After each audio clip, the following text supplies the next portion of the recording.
মার্কিন president Donald ট্রাম্পের সঙ্গে আলাস্কায় শীর্ষ বৈঠকে অংশ নেওয়ার পর দেশে ফেরার পথে রাশিয়ার প্রেসিডেন্ট ভ্লাদিমির পুতিনের প্রতিনিধি দলকে উড়োজাহাজের জ্বালানি নিতে নগদ অর্থ পরিশোধ করতে হয়েছে।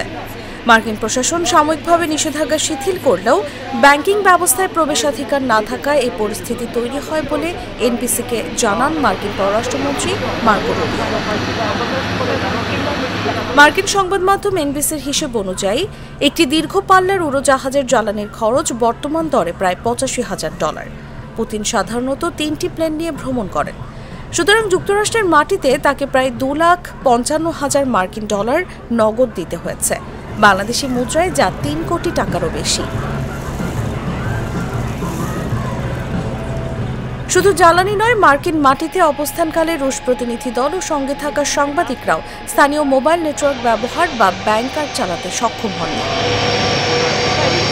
রুবিও বলেন, যখন রাশিয়ানরা আলাস্কায় অবতরণ করেন তখন তাদের নগদ অর্থে বিমানের জ্বালানি নিতে হয়, কারণ তারা আমাদের ব্যাংকিং ব্যবস্থা ব্যবহার করতে পারেন না। প্রতিদিনই তারা এ ধরনের পরিণতির মুখোমুখি হচ্ছে। তবে রুবিও এটিও স্বীকার করেছেন যে এসব নিষেধাজ্ঞা ইউক্রেন যুদ্ধে রাশিয়ার অবস্থান পরিবর্তন করতে পারেনি। তিনি বলেন, এর মানে এই নয় যে নিষেধাজ্ঞাগুলো অপ্রাসঙ্গিক, বরং এখনও যুদ্ধের ফলাফলে কোনো পরিবর্তন আনতে পারেনি। শুক্রবার আলাস্কায় অ্যাঙ্কোরেজে ট্রাম্প ও পুতিনের শীর্ষ বৈঠক আয়োজনের সুবিধার্থে মার্কিন কর্তৃপক্ষ 20 আগস্ট পর্যন্ত নিষেধাজ্ঞাপ্রাপ্ত রুশ কর্মকর্তাদের ভ্রমণ সীমাবদ্ধতা সাময়িকভাবে তুলে নেয়। এবছরের শুরুতে ওয়াশিংটন একই ধরনের ব্যতিক্রমের অনুমতি দিয়েছিল।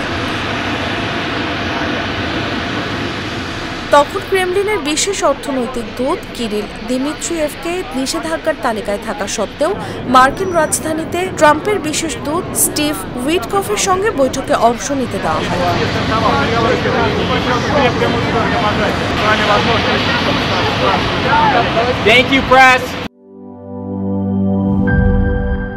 বান্ডেল থাকলে প্রতি সেনমানিতে টাকা বাঁচবে। বিকাশ সেনমানি বান্ডেল কিনে জিতুন প্রতি লেনদেনে।